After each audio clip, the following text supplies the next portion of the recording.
Hello baby, మీ నాన్న phone చేసిన అర్జెన్సీలో నా ఫోన్ నువ్వు తీసుకుని నీ ఫోన్ నాకు ఇచ్చేసి వెళ్ళిపోయావు. వాట్?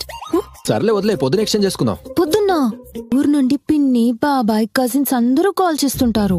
ఎందుకు risk? So please phone switch of చేయి. నువ్వు ఫోన్ స్విచ్ ఆఫ్ చేయలేదంటే మన ప్రేమ మీద ఒట్టే.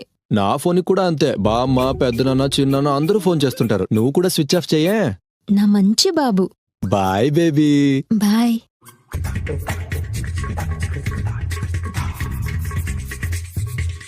ఏంటి కళ్ళంతా ఎర్రగయ్యాయి? రాత్రంతా పడుకోలేదా? ఇద్దరం ఫోన్ స్విచ్ ఆఫ్ చేసుకున్నాం కదా, నేను నిన్ను చాలా మిస్ అయ్యాను. ఓ అవునా బేబీ? సరే త్వరగా ఫోన్ ఇవ్వు, ఇంటికెళ్ళి రెడీ వచ్చి పార్టీ ఇస్తాను. గ్లిజరిన్ క్యాప్ పడింది, తీసుకో. అమెజాన్ ఫ్లిప్కార్ట్ లో డజన్లు ఆర్డర్ చేసావుగా. ఫోన్ స్విచ్ ఆఫ్ చేస్తాను చెప్పి అంతా చూసేసినట్టున్నాడు సచ్చినోడు. Makeup set teddy bear order చేసి ఎవరికిచ్చావరా? హలో, అది మా అమ్మకు ఆర్డర్ చేసింది. ఊళ్ళో ఉండే మీ అమ్మ హీల్స్ వేసుకుని పొలంలో పనిచేస్తుంది కదా, మూసుకోరా. పనికి మల్దానా. సన్నీ లియోన్ ఫ్యాన్ పేజ్ కి అడ్మిన్ గా ఉండే సొల్లుగాడివి. రోజుకొకరితో మాట్లాడుతూ కాల్ వెయిటింగ్ రాకూడదని వాట్సాప్ లో కులుకుతుంటావు కదే, నువ్వే సొల్లుదానివి. నేను చూసాను. రే మచ్చా 30 రూపాయలుంటే వేరా, దమ్ము కొట్టడానికి డబ్బులు లేవని వాట్సాప్ లో అడుకునే ముష్టినా కొడుకువి. తినేది చెత్త అయినా అన్ని బ్రాండెడ్ కావాలంటారు కదా, ఏ బ్యాంకులు లూటీ చేయాలి? ఎర్ర చిమ్మలున్నాయి, కరుస్తే కాస్త సైడ్కి రా బేబే.